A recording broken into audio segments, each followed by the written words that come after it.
since this happened, but I can't get past this, and I guess I just want to get this off my chest in hopes that it'll help me get over it. Here we go. I've been working at the same company for over 6 years.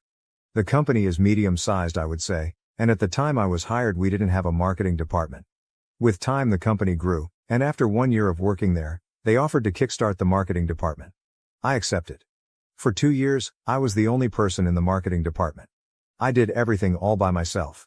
I knew how everything worked. I kept my numbers and quality high, and my manager even asked my boss to give me a bonus for my hard work. As the company grew, the work became too much for just one person, so they gave me a team. We were now 4 in total. I trained and pretty much led the team, but the thing is, my title never went past marketing agent. I thought that with all the things I'm doing, I'd at least get marketing manager by now. I expressed this to my manager, who said that they'll see what can be done. Months passed, my title remained the same, but then in a meeting with my manager one day, they told me that our boss is thinking that there should be a marketing team lead on the team. They said that they think it's going to be me, as I started off the department, trained everyone, have the most knowledge, and have been in the company for 6 years now. Obviously, I got excited hearing that, and I patiently waited for the boss to finally drop the news to me. The news ended up being that they were looking for a marketing team lead. And they decided to hire externally. I can't even put into words the way I felt. Even now, I still feel like I've been punched in the gut. It feels so unfair and humiliating. I was the first person in the marketing department. I have the most experience. Why would you hire someone with 0 experience instead? I asked my manager why I wasn't considered for it, and their response was basically just, "Boss just couldn't see you being a team lead." Hearing that seriously killed my self-esteem and made me feel even more humiliated. They eventually hired the person to take on the team lead role, and what made me want to slam my head against the wall is that they made me train them on everything I knew.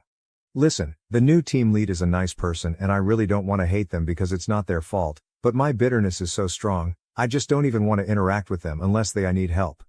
So now, I'm stuck being marketing agent forever, I guess. But what really drove me to write this on Reddit is the new team member. One person on the team left and was replaced with someone else, who just started last month.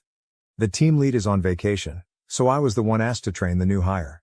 As I was training them, we talked and I told them a little about myself, about how I started the department and everything. And then they said, "So all that just to not be team lead?" And that honestly just pissed me off. I don't know if it's their wording, their tone, or the look of pity on their face that got to me, but I just shut down. I laughed it off, finished up with training and just barely worked the whole day.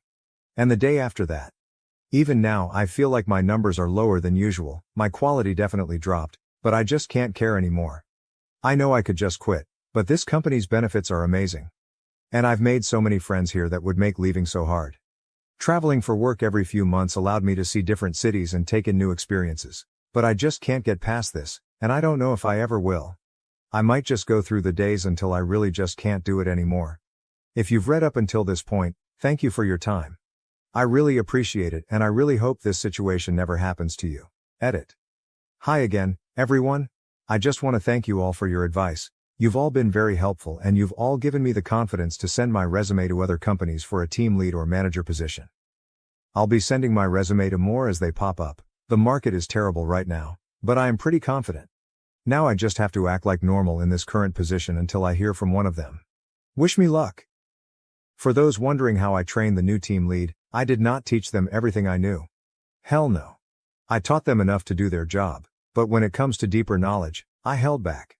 I personally just thought it was the smartest decision for me, as teaching them all I knew wouldn't have benefited me at all. It's up to my company to teach them everything else, not keep relying on me.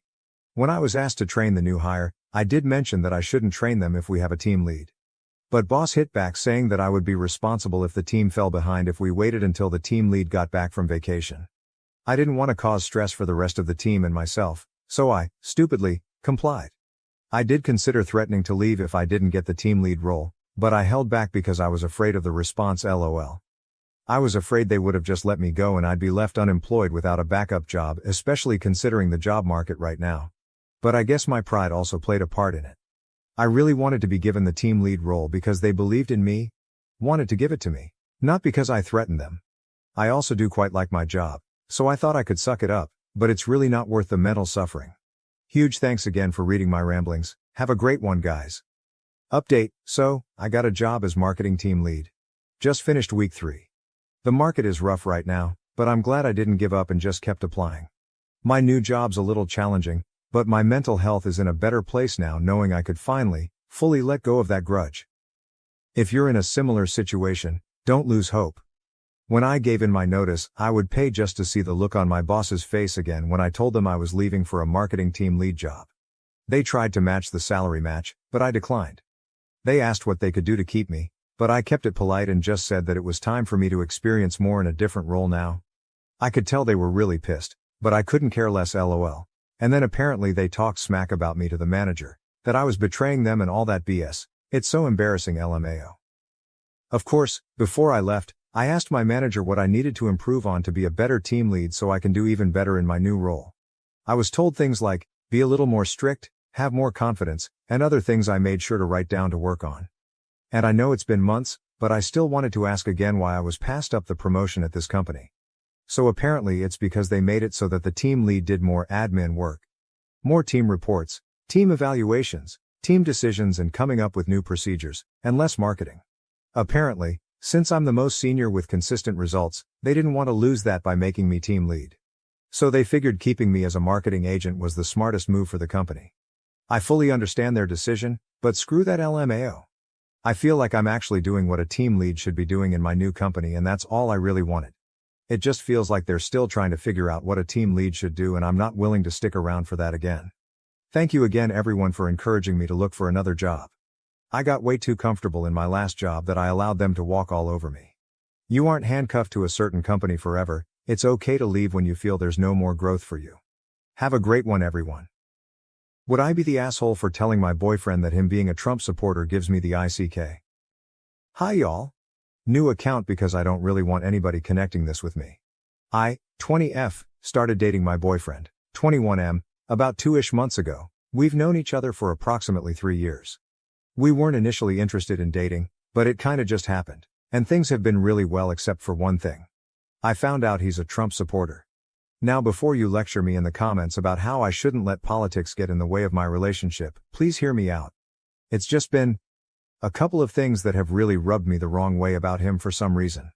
For context, I am a Hispanic female immigrant, fled from a country where, if I can put it in simplest terms, went to shit, who's had nothing but bad experiences with Trump supporters because almost every single time without fail, they would always say or do something extremely demeaning to myself or my family, talking about how people like us should be deported without even realizing they are referring to us, saying that people like me are a threat to the country, slut-shaming, etc. etc. I consider myself the kind of person who judges a person's character based on what they believe in, and time again, it's been proved to me that these types of people are the type I should stay away from. On the day that Trump got convicted, we started talking about politics, and he told me that he's not really a felon. The courts were unfair, there was bias, and he should have had a fair trial.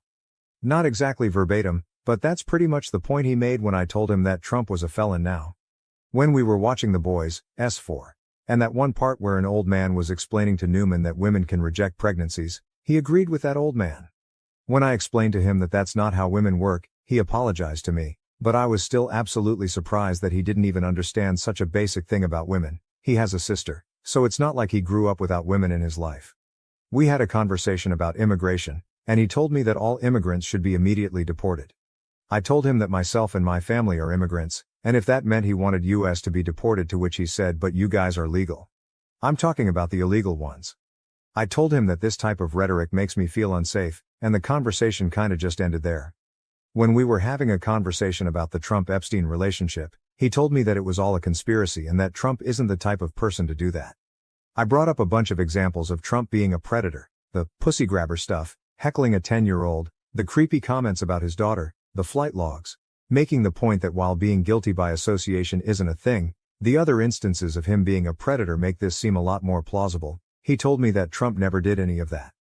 And in a way, that kinda broke the camel's back for me, because I myself am a victim of sexual assault. And the nasty thought occurred to me that if I ever got assaulted, he probably wouldn't even believe me. That he is standing behind someone I consider a rapist means that he condones Trump's actions, and by extension, the actions of the man who assaulted me. I don't know how he, who grew up with women, and has a girlfriend, who he is fully aware of is Hispanic and an immigrant, has LGBTQ+ friends, and states that he loves people like me and his family, can even stand behind something like that. It makes me wonder if there's a side of him that he hasn't revealed to me yet because this is a new relationship. And that makes me extremely uncomfortable. I'm asking if I WBTAH for telling him that this gives me the ick because my own family is telling me that I shouldn't let politics get in the way of my relationship. That Trump wants people to fight each other, and that I shouldn't let Trump win. But I really don't know. Can I get some advice? Relevant comments. Cat Peacematologist, NTA. He may be speaking out of brainwashed ignorance, but even after offering your perspective he tells you that you're wrong. If you stay with him you will never stop having to educate this guy and he doesn't really want to be educated OP. Yeah, I can agree with that.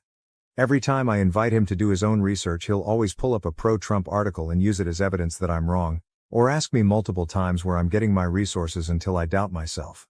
He's been asking me to promise that we wouldn't let our differences in beliefs cause problems in our relationship and I feel like I'm being babied a bit.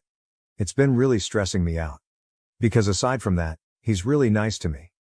And a lot of my family is excited about meeting him and his family.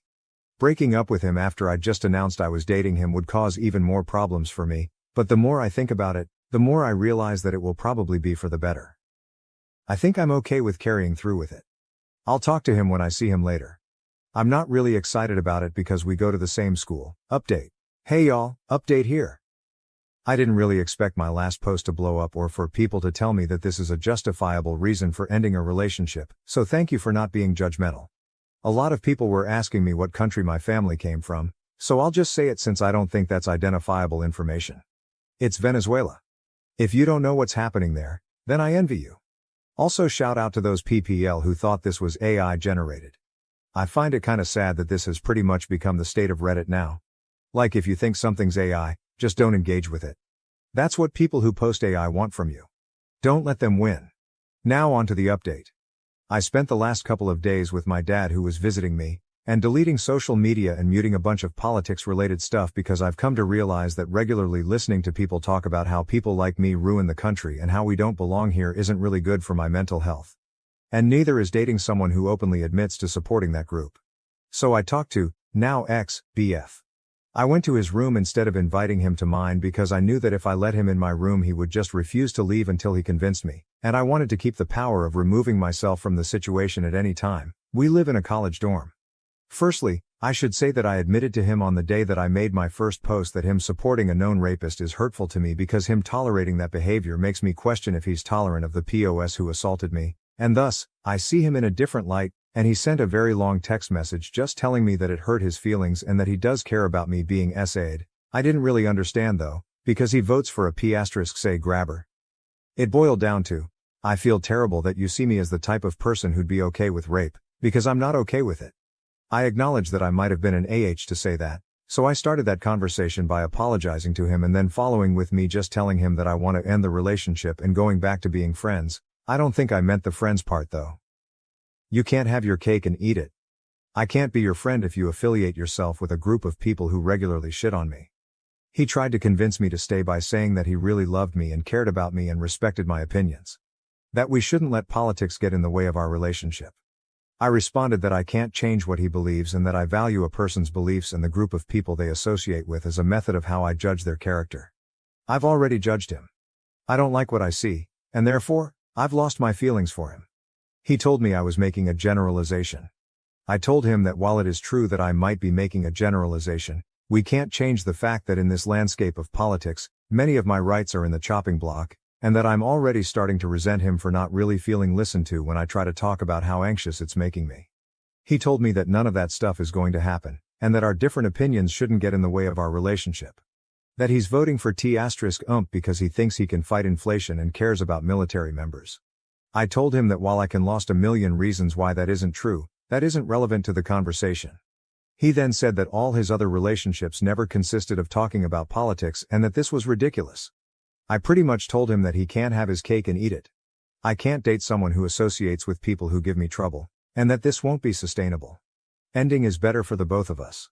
I realized that this conversation was going nowhere and decided to just leave. I told him to just give up on it already before leaving. He kept asking me to stay while he thought about what to say, but I didn't. I'm just done. I don't really feel sad. I feel so relieved. I'm going to leave social media for a while and just focus on myself for a while. I'm going to therapy too. I'll stick around to read your comments. IDK how much longer I'll be able to respond though. If I go radio silent, then just take that as a sign that I'm no longer on this app. Have a nice day. Relevant comments, Mame Dennis 1974, NTA. You don't break up with him because he gives you the ick. His support of a racist and homophobic convicted felon does not align with your values. It's not a quirky little thing. Like disagreeing on a choice of music or what team to root for in a game. BDW, he may claim to have all these diverse friends, but I can assure you that they do not consider him their friend with views like this. Anyone in your family's opinion about your relationship does not matter here. They aren't dating him. You are. The fact that you point out to him how you are an immigrant too, and that doesn't seem to register at all to him. Honey, he's in a cult. There's no saving him, OP.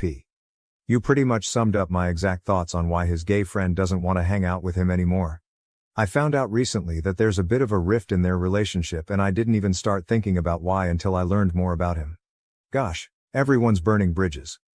Would either the A for telling my boyfriend his support for Trump, a racist and homophobic convicted felon, gives me the ick and makes me question us? Original post July 24, 2024. Hello everyone, I am using a new account because I prefer to keep this anonymous. I am 20 years old and started dating my boyfriend, who is 21 years old, about 2 months ago. We have known each other for approximately 3 years. Initially we were not interested in dating, but it happened naturally, and everything has been going well except for one issue. I recently discovered that he is a Trump supporter. Before anyone lectures me about not letting politics affect my relationship, please hear me out. There have been a few things about his political views that have really bothered me. For context, I am a Hispanic female immigrant who fled from a country that went through severe turmoil.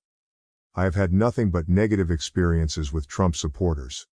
Almost every time, without fail, they have said or done something extremely demeaning to me or my family, such as talking about deporting people like us, calling us a threat to the country, slut-shaming and other derogatory comments. I am the kind of person who judges others based on their beliefs, and I have learned that people with these views are not the type of individuals I want to be around. When Trump was convicted, my boyfriend and I discussed politics. He argued that Trump was not really a felon, claiming the courts were unfair, biased, and that Trump did not receive a fair trial. Although this is not his exact wording, it captures the essence of his argument when I told him that Trump was now a felon. When we were watching The Boys, Season 4, there was a scene where an old man explained to Newman that women can reject pregnancies. My boyfriend agreed with that old man. When I explained to him that this is not how women's bodies work, he apologized to me. However, I was still absolutely shocked that he did not understand such a basic thing about women, especially since he has a sister, so it's not like he grew up without women in his life. We also had a conversation about immigration, and he stated that all immigrants should be immediately deported. I told him that my family and I are immigrants and asked if he meant us as well. He responded, "But you guys are legal, I'm talking about the illegal ones." I explained that this type of rhetoric makes me feel unsafe, and the conversation ended there.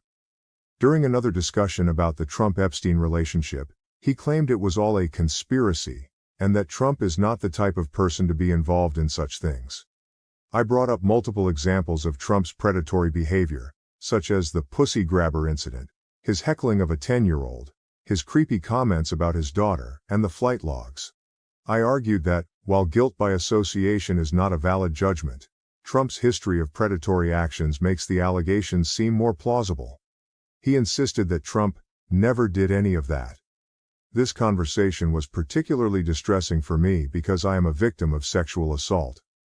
The troubling thought crossed my mind that, if I were ever assaulted again, my boyfriend might not even believe me.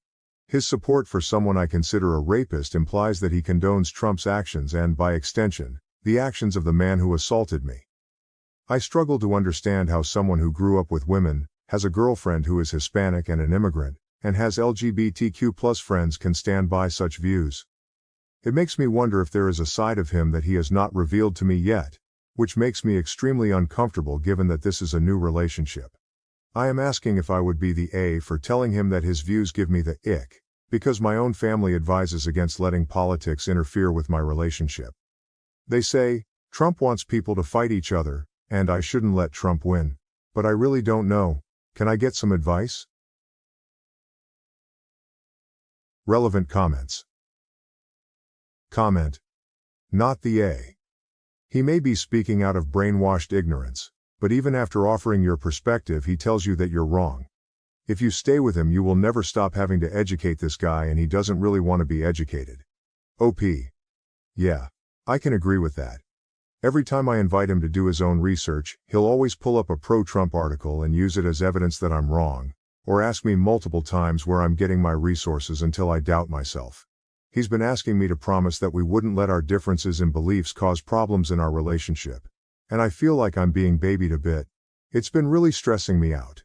Because aside from that, he's really nice to me, and a lot of my family is excited about meeting him. And his family.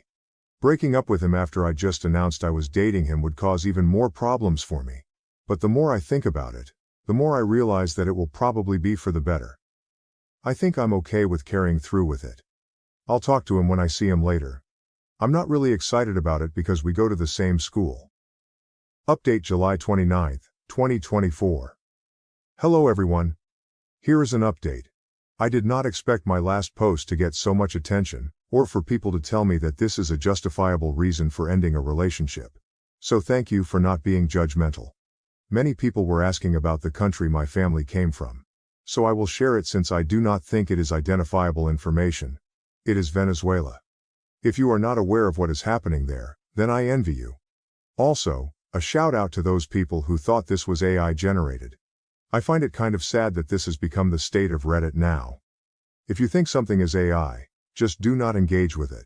That is what people who post AI content want from you. Do not let them win. Now, on to the update. I spent the last couple of days with my dad, who was visiting me, and deleting social media and muting a bunch of politics-related stuff because I've come to realize that regularly listening to people talk about how people like me ruin the country and how we don't belong here isn't really good for my mental health. And neither is dating someone who openly admits to supporting that group. I spoke with my now ex-boyfriend. I went to his room instead of inviting him to mine because I knew that if I let him in my room, he would refuse to leave until he convinced me to stay. I wanted to have the option to remove myself from the situation at any time, as we live in a college dorm. Firstly, I should mention that on the day I made my first post, I told him that his support for a known rapist was hurtful to me. I explained that tolerating such behavior makes me question if he is also tolerant of the person who assaulted me, which makes me see him differently. He responded with a lengthy text message, expressing that my words hurt his feelings and that he does care about my experience with sexual assault. However, I found it hard to understand how he could say that while supporting someone who boasts about sexual assault. The essence of his message was, "I feel terrible that you see me as the type of person who'd be okay with rape, because I'm not okay with it." I acknowledged that I might have been wrong to say that, so I began our conversation by apologizing to him. I then told him that I wanted to end our relationship and go back to being friends, although I did not really mean the friends part. It is unrealistic to maintain a friendship with someone who affiliates with a group that regularly disrespects me. He tried to convince me to stay by saying that he really loved me and cared about me and respected my opinions. That we shouldn't let politics get in the way of our relationship. I responded that I can't change what he believes, and that I value a person's beliefs and the group of people they associate with as a method of how I judge their character. I've already judged him. I don't like what I see, and therefore, I've lost my feelings for him. He told me I was making a generalization. I told him that while it is true that I might be making a generalization, we can't change the fact that in this landscape of politics, many of my rights are in the chopping block, and that I am already starting to resent him for not really feeling listened to when I try to talk about how anxious it's making me. He told me that none of that stuff is going to happen, and that our different opinions shouldn't get in the way of our relationship.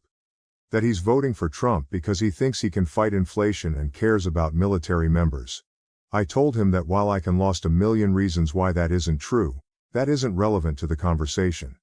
He then said that all his other relationships never consisted of talk about politics and that this was ridiculous. I pretty much told him that he can't have his cake and eat it. I can't date someone who associates with people who give me trouble, and that this won't be sustainable. Ending is better for the both of us. I realized that this conversation was going nowhere and decided to just leave. I told him to just give up on it already before leaving. He kept asking me to stay while he thought about what to say, but I didn't. I'm just done.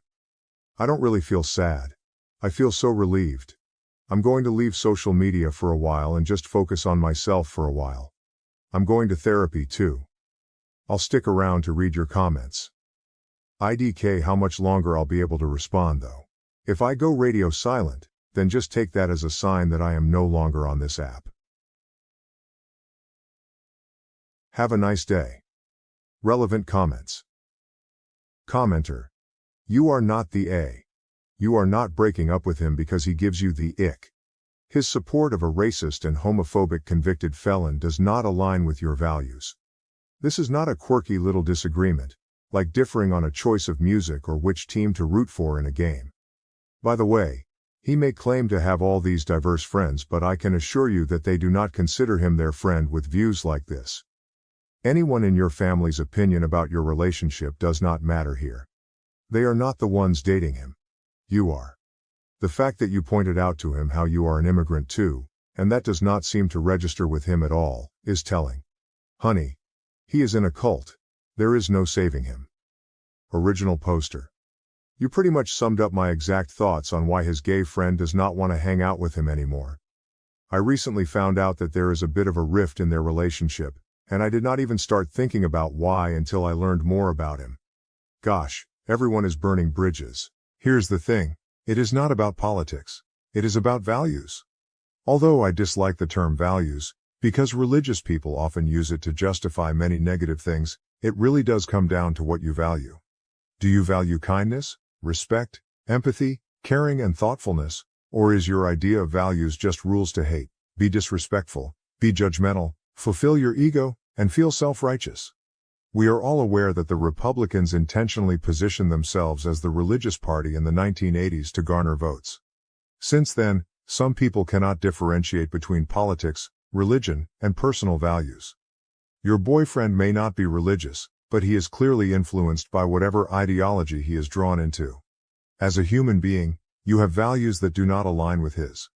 He may be a decent person, but he is currently parroting the media he consumes and does not have a mind of his own. So yes, you should distance yourself from him because this situation is a disaster. This is not about differing opinions like, I think we should spend less money on the military and more on infrastructure. It is about one group of people wanting to take away basic human rights from numerous other groups. It is about one group wanting to strip rights from anyone who does not look like them, act like them, or believe in the same God in the exact same way they do. Then the whole group lies about it, claiming it is not happening, that no rights have been taken away, when it clearly has happened, and more rights are being threatened every day. How any woman, person of color, anyone who identifies as LGBTQ, or anyone who knows anyone who identifies with any of those groups can support these people is beyond me. At this point, a person voting for Trump is not merely expressing their political interest. They are indicating a clear willingness to change their beliefs when they do not align with their actions. That type of person should always be seen as a huge red flag. If most people found out their candidate was a felon, they would change their actions, voting and support, to align with their beliefs, integrity and character matter. However, when Trump supporters change their beliefs, our justice system is corrupted and its results cannot be trusted. To align with their support, they show a kind of moral flexibility that makes a person very difficult to trust. Even the most common reason for supporting him in my area, abortion, has required people to essentially believe, I hate abortion so much that I will accept any behavior from a politician as long as they oppose it. That belief would have seemed un-American 15 years ago, but it has become common now because of that moral flexibility. I reject that kind of cowardice from anyone of any political view. When your beliefs and actions do not align, change your actions. That is the thing, politics 12 years ago are not politics now. It is not about policy or inflation or any of that anymore. While these things do affect people, it is not the same as blatantly eviscerating someone's rights. For me and my family, it is not politics, it is our lives. Our ability to exist as a family unit, even my marriage. So no, I will not spend my time with someone who wants to threaten those things. I do not think it is petty or out of line to not want to spend time with someone who thinks my child should be taken away, my marriage invalidated, and my wife punished for being a trans person, among many other crimes against humanity. Side note, I do not think I even want to know what that punishment would be. I have not read about Project 2025 because I just cannot handle more stress. It is exactly this. If you want universal health care, more funding for public schools, free school lunches and drug and mental health rehabilitation centers, you are probably not going to align well with a Republican as a dating partner. The same is true in reverse. If you're more interested in tax brackets, inflation, and overall economics, you're probably not going to mesh well with a Democratic partner. Even though Democrats have been outperforming Republicans in terms of economics for the past 20 years, the idea remains. People can be as upset as they want about being excluded from your dating profile just for being a Republican, but honestly, it is pretty straightforward. For me, it is simple.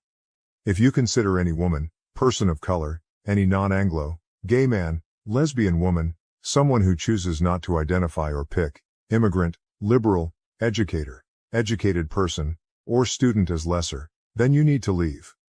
If you have an immediate opinion of a human being before having a conversation with them, based on any of these criteria or many others, you're probably a conservative and are unwelcome to waste my time. I slapped my mother-in-law. My husband scolded me and told me that I am not allowed to do that to his mother. She and he are both racists. Hi Reddit. I made this throwaway because I need some help to know if I should apologize to my husband because yesterday I slapped my mother-in-law in front of him.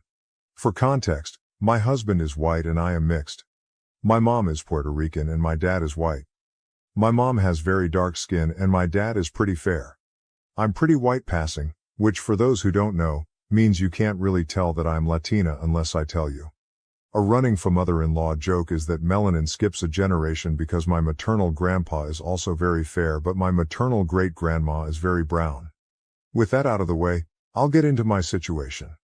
I have been with my husband for 7 years, married for 5. We have a 3-year-old little girl who is the light of my life.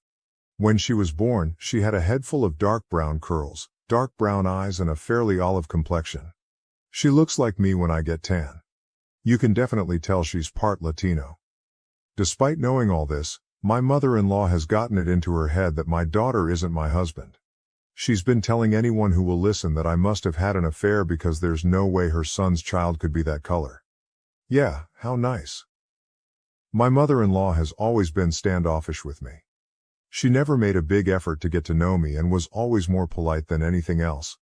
Mother-in-law has made some offhanded comments before about Latinos, but husband would brush them off because she's from another time. I wanted to write off her behavior as just her not being educated enough. I realize now that was my mistake because it gave her the okay to keep going. When my husband and I heard from my sister-in-law that mother-in-law was saying this, we invited her over to talk about this. I was really hoping we'd be able to fix this. However, what happened was my mother-in-law going on a rant for like 15 minutes. It consisted of her outing herself as a racist. Saying she knew girls like me couldn't control themselves, that she knew from the start what would happen. The nerve I had to pass my daughter off as her also some very colorful slurs.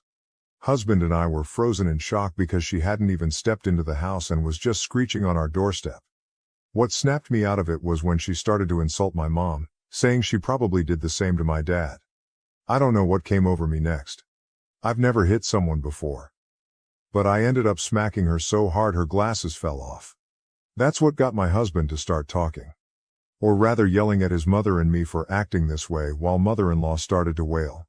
Yes, I shouldn't have hit her, I know. That's wrong. But hearing him imply I was in the wrong the same way mother-in-law made me more angry. I told him he's just as much a racist as his mom if he was trying to make me out to be as bad as her. I got my keys from inside the house while he was trying to calm his mom down and left. I drove to a hotel and spent the night there.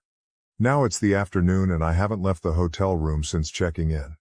Husband and several other friends and Faye mother-in-law have been trying to reach me. I only replied to my sister-in-law to tell her I'm safe at a hotel and asked her to not tell my husband what hotel I'm at. Guilt is starting to sink in and I'm questioning everything. Like, did I allow my mother-in-law to do this? Did I showcase behavior that made her think I was cheating? Does my husband think I cheated and that's why mother-in-law has this in her head? And of course, should I be apologizing to my husband for hitting my mother-in-law? I know violence is wrong and I hate making excuses, but I just couldn't handle someone talking about my mother-in-law that way. So Redditors, should I be apologizing to my husband? How do we get through this? Any and all advice is appreciated. Edit, no. My daughter was not at the house. We sent her to have a weekend sleepover with my sister's mother-in-law. I'll be picking her up tomorrow afternoon. Edit 2, I have posted an update you can find on my page. Relevant comments. Constant Pen 4742. I would be scared to raise my daughter with that mother-in-law. I would do paternity just to shut down any ideas with the husband, but your marriage just took a hit, and if he doesn't step up, it would be difficult to move on. OP answer, this is what I'm most afraid of. She's a kind of matriarch, so if we were to go NC, it would be with the rest of the mother-in-law too. However, I don't want my daughter in the range of an environment where she can be subjected to passing and direct comments. I don't want her to grow up thinking she's less because of her heritage. Update 1. Thank you to everyone who gave very insightful advice. I spent quite a bit reflecting and was able to get an emergency meeting with my therapist this morning. I only have my sister here as my parents moved back to Puerto Rico to be with my grandparents 5 years ago. Some questions I want to answer real quick. How old are we? My husband is 28 and I just celebrated my 30th birthday. We met when he was 21 and I was 23. Where was my daughter? I sent her to my sister's on Friday for a weekend sleepover with my sister's mother-in-law. I picked her up Monday afternoon and we had a little mommy-daughter time going to her favorite place, Costco. Yes, my 3-year-old loves Costco. We got home around 7 after we had dinner. My husband was waiting and I told him we'd talk after kiddo went to bed. When she was for certain asleep, we sat and had a long conversation not just about the fight and his mother, but also race and culture. I saw how my mother-in-law was treated based on skin color, and while my husband understands racism, he admitted to never really grasping the complexities, especially colorism.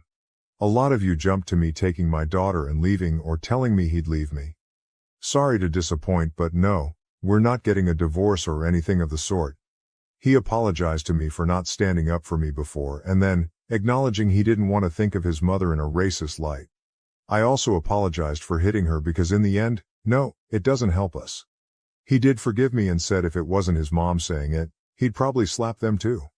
We will be going to a marriage counselor, we decided, hoping to find one that specializes in interracial marriage. Our daughter is going to face challenges in the future because of her race.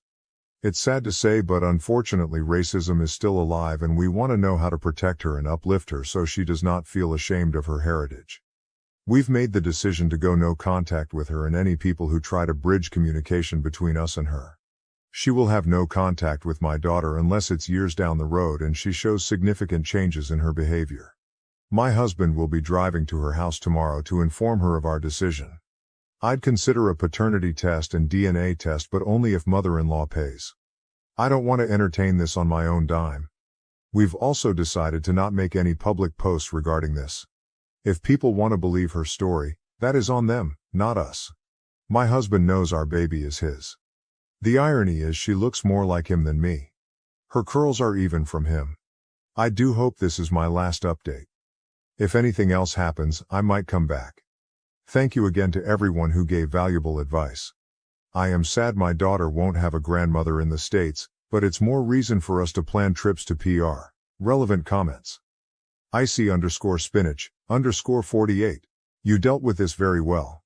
People on here are too quick to suggest divorce over every problem they read about. Well done to both of you for tackling it maturely. I wish you both the very best for the future update. Hello everyone. I think I jinxed myself by saying in my first update, I hope this will be my last post, because unfortunately, for a lack of a better term, shit continues to hit the fan. For those of you saying I should be arrested for slapping my mother-in-law, I hate to disappoint, but she is not pressing charges. This is all thanks to my husband, who said he'd expose my father-in-law's various affairs. Yes, it turns out that my father-in-law cheated numerous times on my mother-in-law until his death 2 years ago. According to hubby, he was paying for sastrictual favors even on his deathbed. This is deeply disturbing because father-in-law and mother-in-law appeared to have a loving marriage. Apparently, that was just for show. I can't even begin to imagine how hubby is feeling. We talked about it and he said it's something he felt deep shame for keeping from me, but also shame because his parents' marriage wasn't at all what they pretended it was. Husband and I are still looking for a couples therapist who specializes in interracial marriage. Husband is also looking for a therapist of his own after the conversation with mother-in-law opened his eyes to a lot of other traumas and issues he feels haven't been properly worked through. I'm so proud of him for taking these steps. Now on to how the conversation on Wednesday went, which is of course why I made this update to continue to vent. As I said in my first update, husband went over to mother-in-law's house to inform her that her behavior is unacceptable and will be going no contact for the foreseeable future. Mother-in-law didn't take this well. The irony is that she told husband that he couldn't keep her from her only grandchild. Funny because she spent the week claiming our daughter wasn't his. She threw some colorful insults at me, claiming he was never like this before he met me and that this was all my idea to hide my apparent affair. In response, husband said if she's so certain that I'm cheating and that our daughter isn't his, she can pay for a paternity test and a PI to find my affair partner. You know, an affair partner that doesn't exist. Husband says mother-in-law's face turned a comical shade of red and he swears there was steam coming from her ears. This is when mother-in-law said she'd press charges and husband said he'd just tell everyone about father-in-law's serial cheating. Mother-in-law apparently burst into tears then, got down on her knees, wailing he couldn't leave her. Hubby just pushed her off and left. I had already blocked her number so she couldn't contact me, but she blew up husband's phone till he came home and he blocked her. Husband is going to be sending her an email, reiterating what he said about NC, and until she proves she's gotten help, understands she was wrong, and apologizes, she won't be seeing any of us. Both of my husband's sisters called us to get the scope of the problem and agreed to set the record straight with anyone who tries to get a hold of us for mother-in-law or tries to echo her conspiracy theories. Anyone who wants to back her up can crowdfund for a paternity test and private investigator. We've spent too long building up our finances to waste them on the ravings of a mad woman. Husband and I did read comments on the posts. I did tell him about it and show him, and we both thank you for the support and helpful comments. Husband has a special message for those doubting me and saying I should get arrested, get fucked incel. I love this man so much and I'm so lucky to call him my husband and the father of my little girl. We'll be celebrating mother-in-law being out of our lives by taking our daughter out to Texas Roadhouse, eating an ungodly amount of rolls, and seeing Despicable Me 4. Wishing everyone love and thank you again for all the support. Edit. I forgot to add this too, but she also threatened grandparents' rights on the grounds that I endangered my daughter by taking the medication I use for my autoimmune disease during pregnancy. We doubt she'll actually go forward with that, but we will consult a lawyer regardless. Relevant comments. Do Coffee 6106. It sounds like you and your husband have been through an incredibly challenging and emotional time. It's great to hear that you're both taking steps to address the situation with professional help and that you have a support system in place. OP answer, thank you. I feel equally blessed that his two sisters support our decision to go NC and won't be trying to defend or speak on mother-in-law's behalf. Snoowords 4839. Look up emotional incest. Mother-in-law needs therapy to stop trying to make your husband take the place of father-in-law. Start that fuck you binder. She may call Child Protective Services and tons of other problems. Make sure she isn't on any pickup list for your child. Most states, grandparent rights go nowhere when both parents are married. Cameras and documents. OP answer, thank you for saying the pickup list for daycare. Even though she's never picked her up before, I'm realizing that's a scenario and will be letting her daycare know. Gwynison. This is what I'm most afraid of. She's a kind of matriarch. So if we were to go NC, it would be with the rest of the family too. I'm glad OP and her husband appear to have decided this doesn't matter, because it doesn't. The mother-in-law only remains the matriarch who can dictate what the rest of the family do, cut off OP and husband over their no contact, if they agree with and allow her to do so. And as it seems so far, his own siblings are not going to do that. If they did, well then they're just awful racists like the mother-in-law, or at best enablers of it. So no big loss if they choose to ban them from the family, right? Change my view. Muting mics. During Biden-Trump debates may unintentionally disadvantage Biden by masking Trump's interruptions and disrupting Biden's responses. Biden and Trump are scheduled to debate. A lot of people are praising this as a win generally, but especially for Biden because it will stop Trump from interrupting Biden during his responses.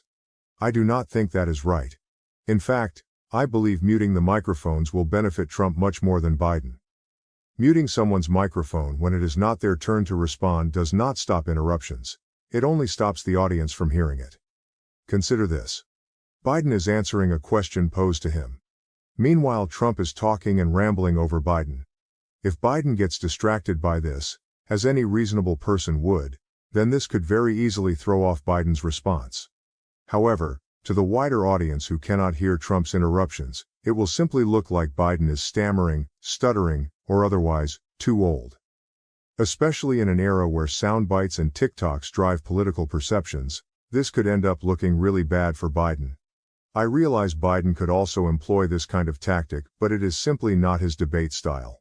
Trump's debate style, on the other hand, is very suited for this kind of tactic. There could be ways to mitigate this, though. Part of the debate rules could include a requirement that both candidates are visible at all times, like in a picture-in-picture format, or the two could be physically separated, like being televised in different rooms. However, I think that on its own, the rule to mute microphones for the person not responding will mostly benefit Trump in the debates. I would like to believe that the political debates are as fair as possible, so please change my view. Edit. This was fun. I appreciate all the discussions. Well, maybe not all of them, but most of them. I have given out a few deltas based on the discussions. Firstly, past debates have shown both candidates on screen for the vast majority of the time, even when only one candidate is responding to a debate prompt. While I still think the overall effect of a muted microphone could benefit Trump more, I recognize that this fact does mitigate some of the impact on Biden. Additionally, muted microphones would introduce a new debate format, and the interruptions would be more akin to the disruptions Biden experienced during the State of the Union. Although I still believe the overall impact favors Trump, seeing that Biden can react better under pressure when he is the only one with the microphone, provides evidence that the risk to Biden is not as significant as I originally thought. Furthermore, Trump's ego might not allow him to take advantage of the muted microphones, or it may even irritate him to the point that the audience sees Trump react negatively to being muted. While I am fairly sure Trump can hold himself together better than this scenario suggests, I concede it was not something I had considered originally. Ultimately, we will have to wait and see how the debates unfold to truly understand the impact of these new rules. Thank you everyone for the engaging discussions. Ultimately, we will just have to wait and see for ourselves. Thank you everyone. Moreover, Biden and Trump have agreed to debates on June 27th and September 10th. On Wednesday, Trump's campaign also called for 2 additional debates, one in July and another in August. The former president later posted on Truth Social that he would accept a Fox News debate on October 2nd. Biden's campaign did not confirm that the president would attend any debates other than those hosted by CNN and ABC News. First, why are you so sure that Trump rambling off on the side is going to throw off Biden? You treat it like it is a guarantee when nothing suggests Biden even has a tendency to be thrown off by side comments. Your entire premise is based on something that has never happened, and there is no evidence that it would happen. So no, I do not think this style of debate actually benefits Trump. Additionally, this strikes me as something easily anticipated and prepared for. Biden had little issue dealing with this behavior from Trump last time, and his team can easily prepare for this part of the debate prep this go-around. If anyone on Biden's team had thought this would be a hindrance to his performance, they would not have included it in his list of demands for the debate. Moreover, the interruption thing annoys me. Yes, Trump interrupted a lot more, but it is usually stated as if Trump was the only one interrupting. For example, the final debate saw Trump interrupting 34 times, and Biden interrupting 17 times, not counting a word or so thrown in that did not interrupt anything, but multiple words that were trying to talk over the other. That microphone shutoff is needed for both candidates. Furthermore, you have already received enough answers about your concern. I would like to highlight why your concern just does not hold enough weight. The debates are pure trash. We all know that the network airing the debate is not going to ask any real questions. Does it matter if they argue about a nonsensical question? What percentage of Americans are undecided but will vote? What percentage of those live in a state where their vote counts? 5%? Less? Who is this debate for? Having the internet ask questions and then selecting the questions based on upvotes would solve the first issue, kind of. However, they would be answering questions about aliens and reparations, so not exactly. The second issue would be a great question to ask. But we know that is not going to happen, and we know nothing is going to change. We also know politicians are the best of the best at talking without saying anything. We might as well have a debate with Joel Osteen and Ken Copeland. At least those two do not have dementia. In closing, this exercise is pointless. I am still going to watch though. I have to admit, all this press Trump has been getting for losing his marbles is fascinating. I am pretty sure it is just the Democrats' way of deflecting Biden's faculties, but it is worth a couple of hours to see if they are digressing similarly, or if it is a one-horse race. In addition, politics in the modern age is rarely about changing anyone's mind about the issues. Instead, it is about motivating them to come out and vote, or making rebuttals to reasons the other side uses to try to discourage votes. Basically, turnout is everything. Debates will of course only motivate the kind of people that watch debates, but that is non-trivial, and even a percent is huge. Responding to this, I hear what you are saying, and on principle, I would agree. However, I think we have enough evidence to prove they do not care about people coming out to vote. Somehow Reddit has forgotten exactly how the Bernie ordeal went. People on here seem to be convinced he did not have a chance to win. That is absolutely false. If the Democrats really wanted to win, they would have given him the nomination. This year, if either party wanted to win, they would have pushed other candidates. But they cannot, because they are all getting paid by big money to keep the status quo. They cannot let someone up there who is going to make sense, talk about facts and focus on the big issues. Everybody would vote for them. Every change they would make would cost big money, billions of dollars. The rich have a stranglehold on our economy, and they love it. Every major problem we have is big money's fault. Any correction would negatively impact the rich. They are not going to let that happen, and the politicians they pay are no different. The rich are paying both sides of the aisle. They do not care which candidate you vote for, they win either way. Vote, do not vote. Wear an Andrew Yang, Alexandria Ocasio-Cortez, or Bernie t-shirt. Try and talk Mark Cuban into running, or Jon Stewart. It will not matter. They will never allow it to happen. At this point, striking and boycotting are the only tools we have that could work. My guess is they would come down on us like we are Gaza if we tried. Additionally, I was really with you up until you mentioned dementia, so I am just going to choose to ignore that, because we will not agree on that. I do agree though that the debates are not great. However, with the system we have now, and the level of engagement with eligible voters, sometimes having a debate to help drive voters' perception of you is important. It sucks, but it is all we have right now until there is a significant cultural shift in how eligible voters view political participation. A sort of AMA for each candidate is interesting, but it does not carry the same punch that a debate has. I imagine the AMA, for lack of a better descriptor, not that it would necessarily be on Reddit or something, would be similar to a virtual town hall style debate, which we have seen plenty of, and they do not carry the same level of weight that a debate can for the casual undecided voter. Furthermore, it would still be a debate. I am just saying, NBC could read the questions that citizens submit and always ask the questions with the most upvotes, instead of reading the questions their advertisers submit, which is exactly what we get now. I am not following you on the dementia thing. Have you not heard the news about Trump having issues? Are you unfamiliar with Biden's issues? Would Alzheimer's work better for you? Moreover, assuming Biden has not declined too much from age, which he does not seem to have, then he is still a highly trained public speaker and debater. I am nowhere near that level of training and do not find it difficult to tune someone out if I am talking, so I would find it difficult to assume most people as trained as Biden would struggle at all, especially for people who use tactics like the Trump team does. Morality, ethics and politics aside, the Trump team beautifully exploits human social weaknesses to such a ruthless extent. Flooding your mind with every form of gish gallop is a very common tactic for them. And you would be at a loss to lose a single drop of attention to it. An opponent continuing to quietly ramble during your turn needs to be ignored for similar reasons. If the audience cannot hear it anyway, you do not need to respond to it, and you should not waste time even processing the audio as it is likely to only result in a loss of quality to your own arguments. Granted, this hinges on Biden just taking what would otherwise be an easy counter. However, Trump is a master troll and comedian, and probably one of the hardest people in human history to ignore. I cannot exactly vote for Trump since the Republicans are actively calling for my death, and I still have to give him major credit for his tactics and being able to play the apparent fool. For example, people laugh at him for so many bankruptcies, but he is probably thrilled with the overall results and as far as I know has not tried to argue against the perception of his incompetence there. Which for as often as he broadcasts his insecurities, it should be very telling how he feels about the reality. So often even into his old age as it has become less of a choice. Because of that, I think I partially agree with you. I doubt anyone else is willing to and could really pull off a significant off-mic distraction in the middle of a presidential debate as well as Trump could.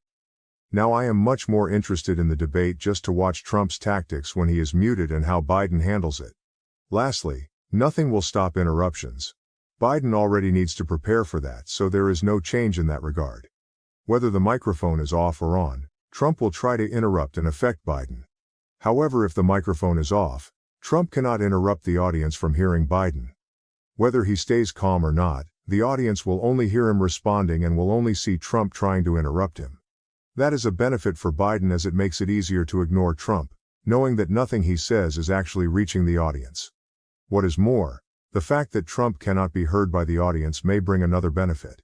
He may get triggered enough to do something foolish. Trying to come and talk to Biden's microphone, trying to scream loud enough to be heard, all of that will be a positive outcome for Biden. Highlight comments. To begin with, one sentence in the post states, especially in an era where sound bites and TikToks drive political perceptions, this could end up looking really bad for Biden. To this, one comment responds, I do not know. The "will you shut up man" is a classic. The original poster agrees, but they argue that addressing interruptions could potentially look weird to the audience. Additionally, addressing the interruption would take time away from Biden's response, and the fact that Biden would still have to address the interruption means he has to prepare for that, which takes away time to prepare for other issues. When asked, why would he need to address it? The original poster responds with a good question. They clarify that addressing the interruption could take any number of forms, such as actually responding to what Trump says, or even just taking a moment to pause to regather thoughts because the interruption threw off his train of thought. They assume that all interruptions get addressed in some way, meaning that when an interruption is created, the person being interrupted is no longer able to simply carry on with their response as if nothing happened. There is always a little bit of a distraction that manifests physically, such as a pause or even a facial reaction. A reply to this comment adds, there were a few things that came out of that one. Stand back and stand by too.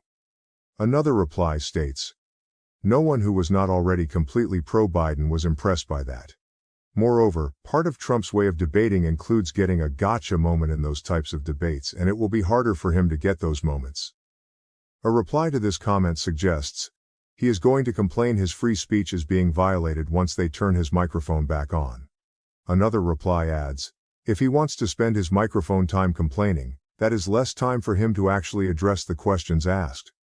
A third reply states, you have to stop conceiving of such people as capable of being rescued by outside forces. They are the only ones who can free themselves of the cult if they choose to. The only thing the rest of us can do is stop pretending cultists are serious people with a coherent political outlook and focus on moving less entrenched voters one step further towards sanity and caring about governing on policy concerns instead of just vice signaling buzzwords. The original poster responds, that is a reasonable take. But still, I am not so confident that this rebalances the equation, in that the negative impact on Biden is still greater than the negative impact on Trump. You might be able to convince me if we dive into this further. To answer this, someone explains that Trump's debate tactic is to confuse the other parties and push his own agenda while cutting the other candidates, to get good publicity and clips spread over the internet of how he owned the other side. They see the microphone mute as a disadvantage because he will not be able to cut Biden during his points, which will allow Biden to pass his points clearly. Biden is more like a debater who comes with prepared points, while Trump adds stuff along the way, which benefits from open microphones as they can be delivered in the moment. Additionally, another commenter questions, why are you so sure that Trump rambling off on the side is going to throw off Biden? You treat it like it is a guarantee when nothing suggests Biden even has a tendency to be thrown off by side comments. Your entire premise is based on something that has never happened, and there is no evidence that it would happen. So no, I do not think this style of debate actually benefits Trump. The original poster replies, I mean, these two have already had multiple debates together, with Biden getting thrown off by Trump's interruptions several times. A link on YouTube, I will update it in the comment below. There is my evidence. Do you have any evidence contrary to this? Someone responds, you are comparing being talked over by someone else with a live microphone, versus being thrown off by someone chirping on the sideline in your earshot. Those are apples and oranges. If you want a more apt comparison, then use Biden's response to being heckled at the State of the Union. That is what you are suggesting is going to throw Biden off his game, not Trump with a live microphone interrupting Biden. A reply to this states, because Biden is a stumbling fool, even when he has a teleprompter and a captive audience. He is going to be a mess whether there are interruptions or not. Pure comedy if he was not the leader of the free world. It is really elder abuse at this point. Furthermore, another comment observes, this strikes me as something easily anticipated and prepared for. Biden had little issue dealing with this behavior from Trump last time, and his team can easily prepare for this part of the debate prep this go-around. If anyone on Biden's team had thought this would be a hindrance to his performance, they would not have included it in his list of demands for the debate. A reply to this asserts, bro, you are talking about the same Biden team that has messed everything up in a row for 4 years straight. Yeah. I do not think they think things through as well as you would expect. Even in the 2020 election, Biden did not win as much as Trump lost. People were already hating everything about the guy and would choose anyone over him.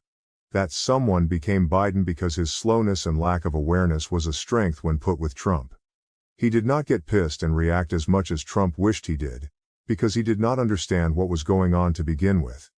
He was not prepared to win. He simply had insane weaknesses that paired well with Trump's style. All Trump has to do is make adjustments. Biden is going to do it exactly the same as in 2020 because that was just him being him, slow and forgetful. Also, Trump has shown he can learn very well from the past, while Biden has persistently ignored it in every policy, decision, and discussion. I mean, the guy is a vegetable. I do not know why people give him and his team so much credit. That is why many people always underestimate Trump simultaneously. Democrats have made the exact same mistakes that they did in 2016 with regard to Trump. They have fallen into his trap all the same. Their efforts have backfired just like they did in 2016 because they are the same exact efforts. So no, I do not think it is reasonable to have much expectation from Biden's team in this election or ever. The original poster responds, sure, but even if Biden is prepared for the interruptions, the microphone rule does not prevent the interruptions from happening. Biden could be just as prepared for interruptions with microphones muted or not. The point is that muting the microphones does not stop the interruptions. I hesitate to accept that, because they asked for it, it must be good. Political mistakes and miscalculations are made all the time. It certainly strengthens the case for Biden's team, but it is not sufficient to change my view on its own merits. Another person elaborates. The microphone rule does not prevent the interruptions from happening, means they stop the television audience from hearing said interruptions. If Biden is prepped, so said interruptions do not disrupt his flow, which his team could easily make part of the debate prep, then having the microphones muted provides only disadvantages to Trump. I hesitate to accept that, because they asked for it, it must be good, means fair. But given that the people supporting Biden are some of the top political strategists in the Democratic Party, it is fair to give them the benefit of the doubt on decisions. Unlike 2016, where Clinton did not correctly prepare for how Trump would behave, Trump is a known quantity now.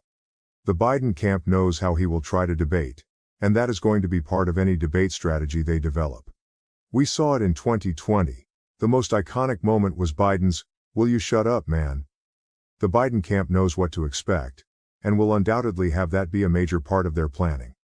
If I had to pick your or my judgment on how to best structure the debates versus theirs, I would pick theirs every time. My wife's gym addiction is ruining our marriage. She's having an affair with a gym friend, leaving me with our unborn child. OP's wife, 30F, has always been fit but has been increasingly passionate about working out over the last 1.5 years, returning to a gym she had previously left due to her busy schedule. The gym slowly started taking over her schedule, both weekend days, and every weekday pre- and post-work. Going to the gym becomes the solution for any stress, fights, crisis. Everything is gym to the point where if the wife misses a session, it affects her mood negatively, as OP says, like a junkie not getting her fix. As wife is now 4 months pregnant, OP expresses concern over the intensity of her workouts and also that he simply misses her, given all her time is now taken up by gym. They can't work out together, because gym is her time. She won't work out at his gym either. Gym becomes a form of escapism from real life, a compulsion, essentially. And no problems wife is running away from ever really get solved because gym is simply not the solution wife seems to think it is. Gym has become so prevalent that family members, friends start making comments on how much time wife and gym spend together. Update 1, OP shares that he had originally laughed over comments on his post that speculated about infidelity, but quickly came to discover they were correct. Wife has been sleeping with guy from gym, who she had mentioned to OP countless times as a gym friend. There is confrontation. OP breaks wife's phone, wife hits OP. OP leaves for a short period of time and returns to wife, who, though remorseful, will not admit to exactly what infidelities she's committed. Update 1 ends with OP feeling guilt for his rage, left with zero answers as to exactly what's going on with wife. Update 2, my wife admitted to an affair February 12, 2024. Wife admits to an affair. She felt bad about it, but not bad enough to not sleep with guy from gym pretty quickly. She might even be in love with him, she doesn't know, or won't say. And oh, there's a chance the child she's currently pregnant with might not be OP's. She'll get a paternity test though. Stellar work wife. My wife is moving in with her AP, they're in love February 22, 2024, guy from gym and wife, who will still be referred to as wife. For now. Are moving in together. She's not getting the paternity test. OP expresses sadness for her, that she just can't be alone, or seem to work through her mess on her own. Wife had been with OP since she was 20, and OP theorizes she is codependent. Guy from gym allegedly doesn't care if the baby isn't his, he's happy to play house with OP's wife. My wife has agreed to a paternity test February 29, 2024. Shocker, guy from gym wants a paternity test, so a paternity test they will get. In follow-up comments, OP reveals the results say he is in fact the father. An update on my wife's affair and pregnancy March 15, 2024. OP is now conflicted. He has gone from excited to be a father, to not being sure he's going to be a father at all, to now knowing he will be the father of a child born into the disaster that wife has created. There is a small but non-physical confrontation between OP and guy from gym when wife brings him to OP's house to gather things she needs, and OP tells guy from gym to leave or he's gonna punch him. OP and wife have private words upstairs. Wife is just so in love with guy from gym, she can't help it. Predictably, confrontation becomes physical when OP returns to his living room to see guy from gym still standing there despite the warning, and so OP follows through and coldly clocks him. Update 5 closes with OP and wife still legally married, but wife dedicated to living with and loving guy from gym. Another installment of the implosion, which is my marriage April 10, 2024. OP's wife is still purganante, 26 weeks. OP and wife have agreed that he will be the one in the delivery room when the baby is born. And guy from gym will not be present. Guy from gym has a big problem with this, of course, because having an affair with and housing another man's pregnant wife simply would not be enough. OP prepares to sell the marital house and split the profit. He gets to keep their dog, thank God. Wife's sister shares with OP that wife is already complaining about guy from gym, that he's selfish, hangs out away from home too much, etc. Birds of a feather and whatnot. OP ends the update, expressing that he is at least happy his soon-to-be ex-wife is miserable. I'm still alive May 19, 2024. I'm still alive. I'm mainly posting here because several people have reached out to me and were concerned that I'd taken my own life. No, I'm not on the brink of ending my life. I think I'm doing better than I have since all of this started.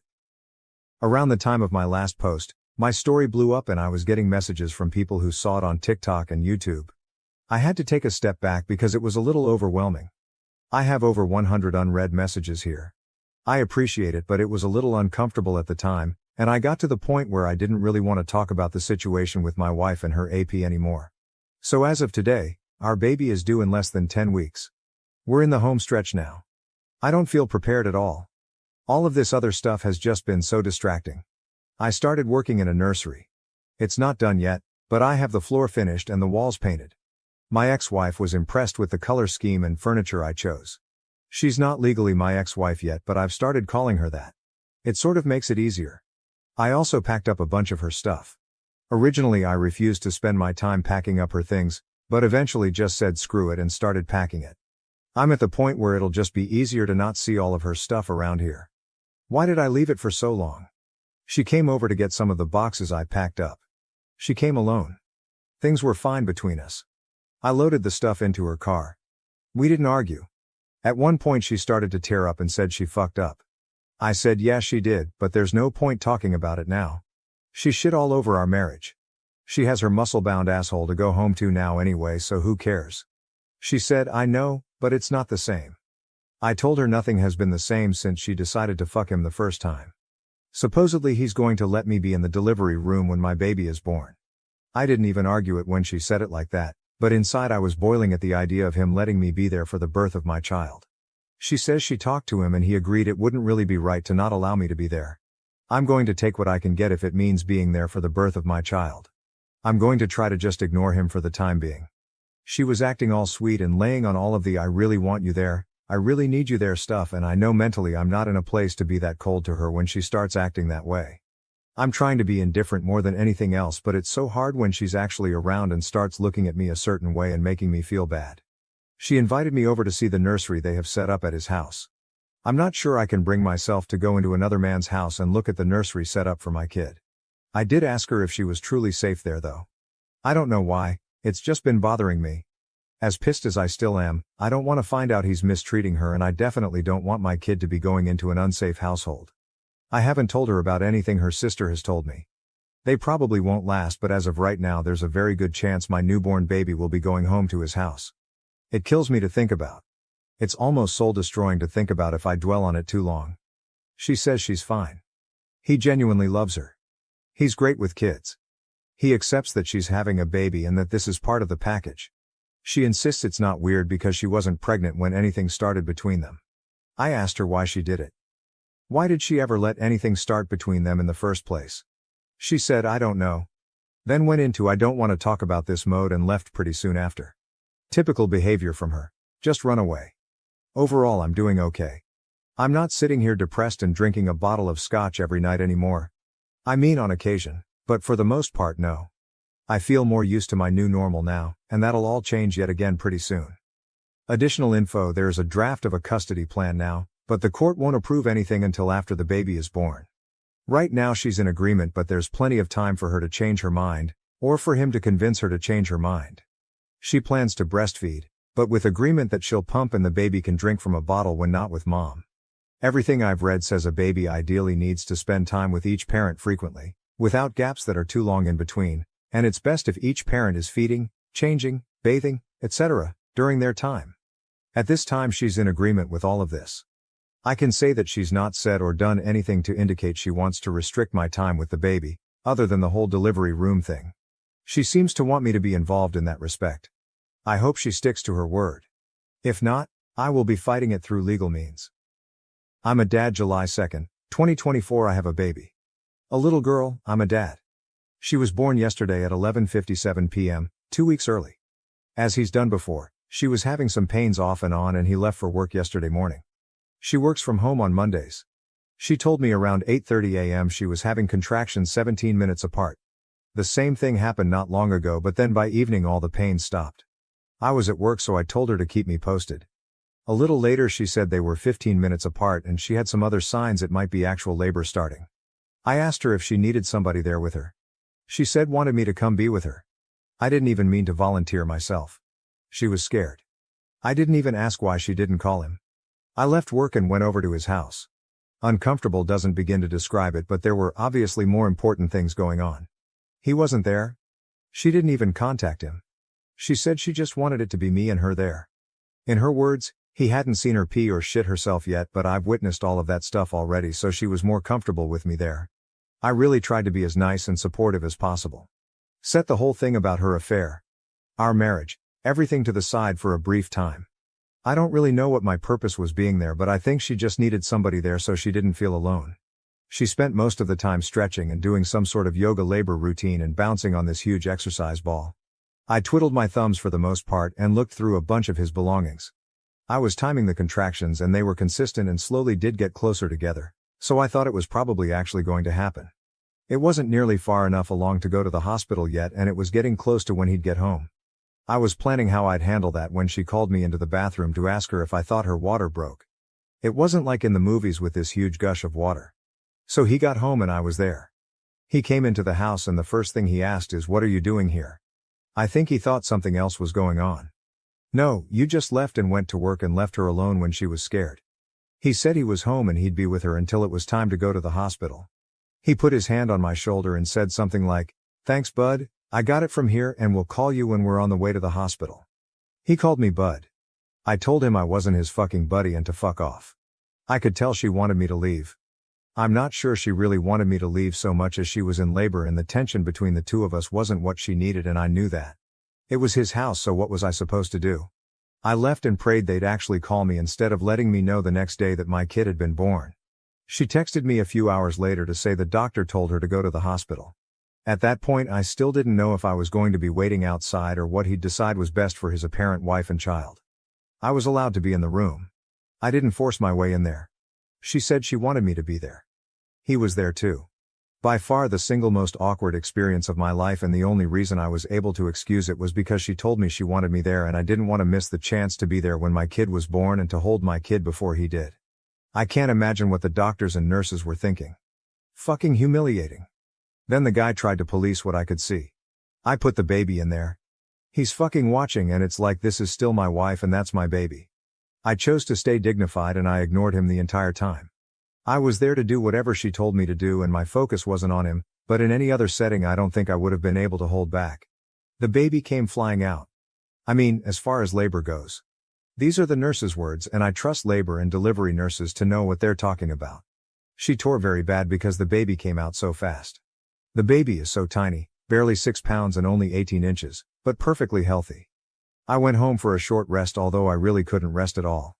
I went back today and of course he was there. Surprisingly, he said he was going to give us some time alone with the baby. Not sure if she had previously asked him to do that when I showed up or not, didn't ask. He even brought us all food back when he returned a few hours later. I wondered if mine might be poisoned, but I tried to be nice.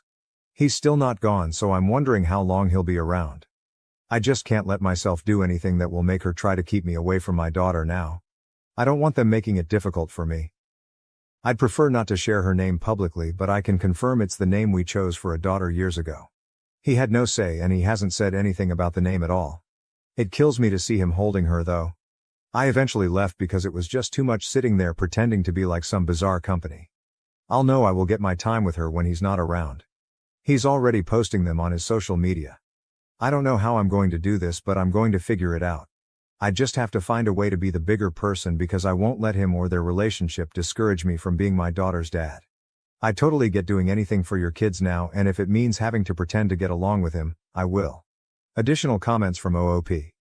It's not about picking me. I just have a hard time not caring about her anymore. The fact that she was carrying my child made it a lot more difficult. Otherwise, I could have and would have cut all ties with her. I don't know, I still feel the need to protect her or help her. Hopefully it'll get easier now that she and the baby are two separate people. Honestly, I'm considering doing something pretty stupid. She's getting discharged from the hospital early tomorrow morning. I don't want them to go home with him, so I'm thinking about asking her to come home to our house instead. It's ridiculous and sets us up for disaster. It wouldn't be to be with her. I don't want my newborn baby going home to another man's house. I don't think it's for the baby's sake that I want to stop it. It's for my sake. But it's not like we'd be divorced and living together forever. So we'd live together for some period of time, but eventually we'd go our separate ways, date other people and so on. I can't trust her again. That would probably be worse for our kid in the long run. At least by being in two separate homes in the first place, this will just be the norm for her and she won't have to go through that heartache of being one family splitting into two. I just don't know how I'm going to be able to handle seeing my child going home from the hospital to his house. I'm honestly scared to be present when they're discharged because I'm not sure I can control myself. I caved and I asked her to come home with me when they was discharged from the hospital. I framed it more like, if you don't want to go home with him, you don't have to. I let her know she could come home to our house if she wanted to. She said she can't. Why? Because he's done so much for her. He moved her into his house. They have a whole nursery set up. He loves her. I don't love her anymore after what she did, her words, but he loves her and accepts her even with the baby. She thinks she'll never find anyone who will love her and love our baby too, so she can't risk losing him. I tried to tell her she doesn't owe him anything. Just because he let her move in and there's a nursery there doesn't mean she's indebted to him, especially not when it comes to something this big. She said, I want to, but I just can't. I'm sorry. I left. I told her I couldn't sit there and watch the get into his car and go to his house. As a consolation, you can come over and see her tomorrow. Great. I know she did this. This is all her doing. But why am I the one feeling like I failed? This wouldn't have happened if I hadn't immediately shut her out. I basically just pushed her to him. OOP on the AP posting pictures of the baby online. Today I told him he can't post pictures of her online. He said he was just posting a few pictures to say how proud and happy he was of my wife. It wasn't weird. I said he can post her all he wants, but he can't post the baby. He didn't seem to be taking it seriously, so I told him I know he wishes he'd won this one, but he didn't. She's my kid, not his. If he's genuine about being all buddy-buddy and respecting me as the actual father, he'll respect my request.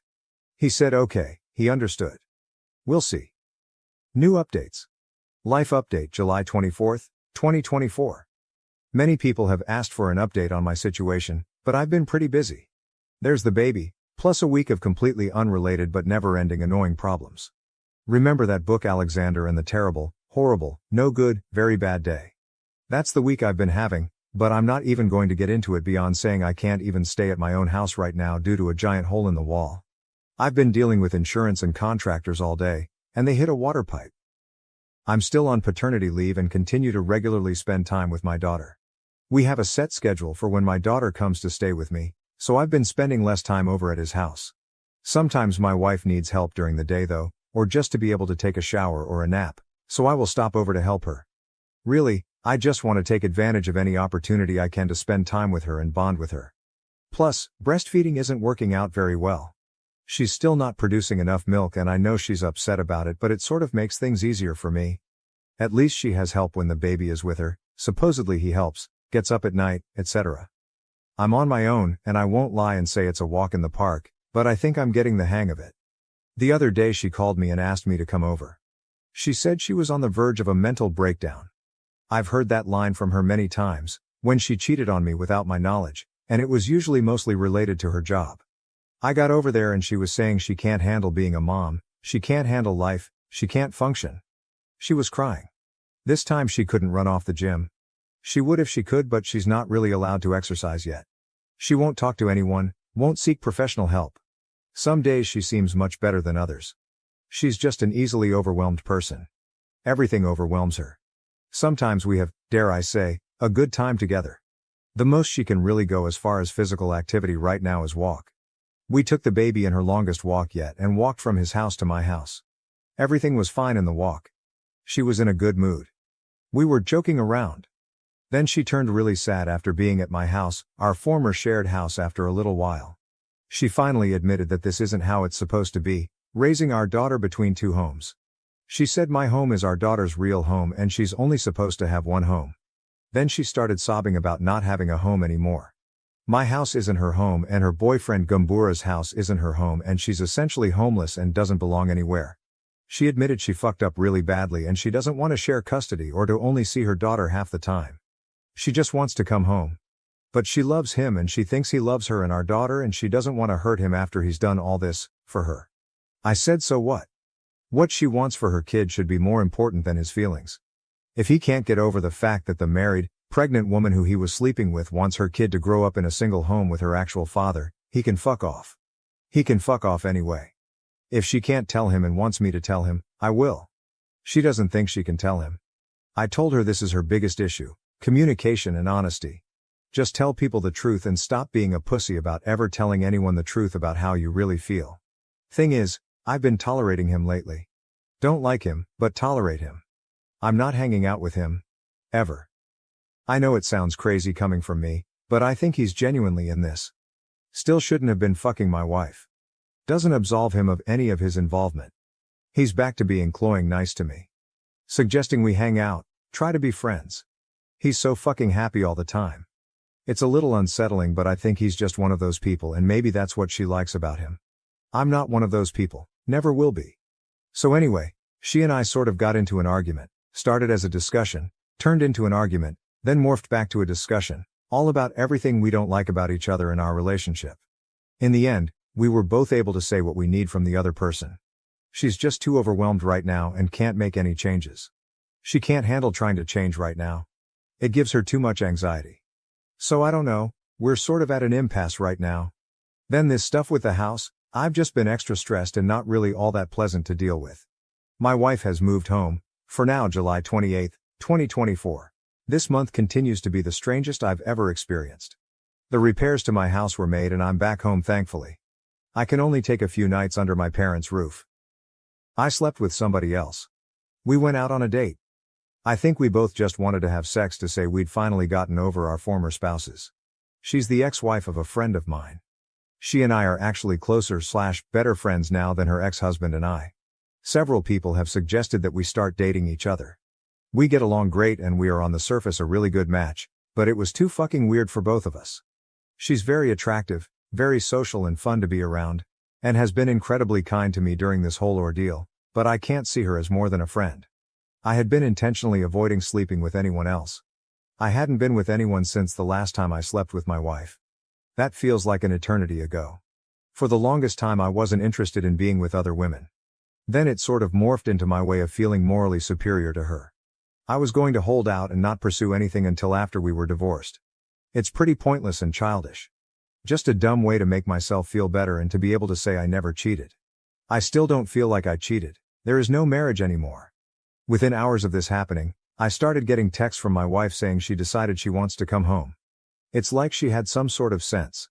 She was saying she was ready. Would I come help her? I called her and told her I don't want her to come home and to be in a relationship again. She doesn't get to just decide that's what's going to happen. She then started to say, "Oh, I know, I just meant move back in." I told her I didn't really believe her and felt like she was just jerking me around again. She said she thought our conversation the other day had gone so well and that she thought we seemed to be at a place where we could really work on fixing everything, but until then she could live in another room. She said she was completely serious about it and she wants our daughter to be in one home. I feel so mixed about everything, but ultimately I want my daughter living in my house 24/7 and I don't want another man helping to raise her, so I took the bait. Today I showed up at his house to help her move some things, but I anticipated I'd get there and she'd either have changed her mind or she wouldn't have been planning to leave at all and was only waiting to see me do some more tricks for her. They were arguing when I got there. The baby was crying. She was crying and running around packing things in bags, and he was following behind her begging her to stay, offering to do anything to make her stay. He accused me of this being my idea. Maybe it was, IDK. I don't really care what he thinks. It was obvious she had just sprung this news on him shortly before I got there. She was telling her over and over that she just wants her child raised in one home and that his home wasn't really their home and she was sorry she was doing this to him after everything he'd done, but she just has to give our daughter one home with her real father. We got back over to my house and she's obviously an emotional mess. I have no room prepared for her. Not 15 minutes later he shows up at the front door. She didn't want to talk to him. He wouldn't give up and eventually he was there on the front porch loudly saying things like, "That's not what you were saying when you were blowing me last night." So at that point, after I'm sure our neighbors had been enjoying this embarrassing scene long enough, I told him if he didn't leave I'd call the cops. I went out there and tried to calm him down. I had to sympathize with him. She runs away, that's what she does. I may have said a few other things in my own favor and to make him realize he doesn't want to be involved in this mess that is my wife. I don't think he'll give up so easily. It sounds terrible, but once she was at my house I sort of found myself wishing she'd leave with him. I know I'd wanted her to come home, and I tell myself it was mostly due to the baby, but now I'm wondering what the hell I've gotten myself into. She said, "I didn't really blow him last night. I haven't done anything with him since she was born. I've only been thinking about you." I told her, "Yeah, right. You expect me to believe it? Even if it's true, what on earth makes you think I'd ever believe anything that you say?"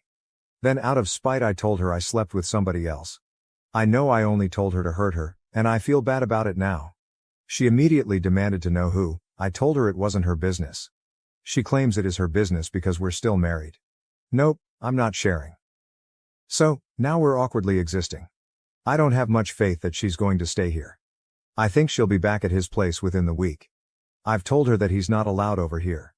He has no business being here. And if we're raising our daughter in the same house, together, then she can't just run off to his house to be with him whenever she feels like it. It won't work that way. She says she knows, and she wants me to want to be with her again, and she'll prove to me she can be a good partner. She tried to kiss me and I rejected her. She's upset. She's taking a nap now. I feel like I've dug myself into a very deep hole now. Relevant comments. Smoke Thin Mints. Brother, you better get her out of that house and fast, Omeloop. I was really doing a good job of tolerating the guy since they came home from the hospital. I don't like him and never will like him, but I don't believe he had any nefarious intentions with my daughter.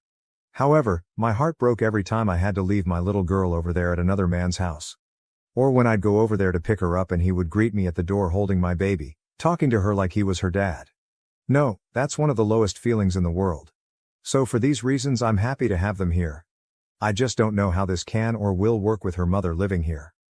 DC Photo 78, is this really the environment you want your child to grow up in? OOP, no, not at all. But I also don't want her growing up in another man's home. What I'm worried about is my wife dragging her back and forth. I've told her she can't do that, it's not fair to me or our child. Purple_Bishop 2, if you really don't want your daughter being raised half-time by AP, your only real option is to truly attempt to reconcile, but it's pretty clear neither of you really want to reconcile with each other. It's just that neither of you want to be apart from your daughter. If she is going to live with you for even a couple of days, you need to have some tenderness in your heart for her and be willing to lovingly interact with her and your daughter. Your WW is postpartum and an emotional wreck, so if you gray rock or get angry, shit will go south fast in a way that won't be good for your daughter. All other paths lead to 50-50 its custody and acceptance of AP having a role in your daughter's life. Be civil, not friendly, civil, to AP as you say your W loves him and will likely go back to him soon. If you and AP are at war, it will be terrible for your daughter. OOP, I'm going to be nice. We sat on the porch while it was storming outside tonight and she was talking to the baby and said, "This is how it should be. Daughter's name, Mommy and Daddy." Several rude comments immediately popped into my brain, but I kept them to myself. I figure I might as well enjoy it while I can. Well, enjoy having my daughter here and maybe pretending we're a normal family for an hour. I'm not actually enjoying having my wife here right now. It's not making me feel good. I didn't mind when she was here the other day when we took a walk and came over here, but today I'm really not enjoying her being here. I'm going to keep that to myself. My ex-husband left when I was pregnant with twins. Now, he suspects I cheated and demands a paternity test for my children. My ex-husband and I have 3 children. It was a difficult split as he left while I was pregnant with our twins and he tried to make everything as difficult as possible. He and his wife are wanting me to do a paternity test on the children as they are disputing that our youngest is his and he no longer wants to pay child support for her. Him wanting to reduce his child support has been an ongoing issue. For the last 5 years, he hasn't had a problem regarding the paternity of any of our children. He's now stating that he doesn't think that our daughter is his and that I have cheated because she doesn't look like him. She doesn't look much like me either, she's got green eyes like I do. Both of us are pale with light-colored hair and eyes. Our daughter has dark hair that is thick and curly. She looks mixed race and she's the only one who looks this way. Her twin brother looks like my ex-husband. My daughter looks like my grandmother who was mixed race and was white passing. I'll be honest that he and his wife do not get along. I mean, it is hard to get along with the woman who your husband left you for. She keeps trying to shove herself in my children's lives and acting like their mom. She keeps insisting that she's mama, and they should refer to her as that. They have refused to call her that, which always ends at my ex calling me frustrated that the children won't give her respect. She's recently been pointing out that my youngest looks darker than her siblings and has been suggesting that my youngest isn't my ex-husband's. I'm close with my former ex's brother's wife, and she told me before my ex did that he wanted a paternity test and was going to stop paying child support for her. She's also said that ex and his wife are once again having money issues. This was something I had already suspected as he had stopped taking them on his weekends as he was having to work overtime. Before people tell me to document this, I have everything documented.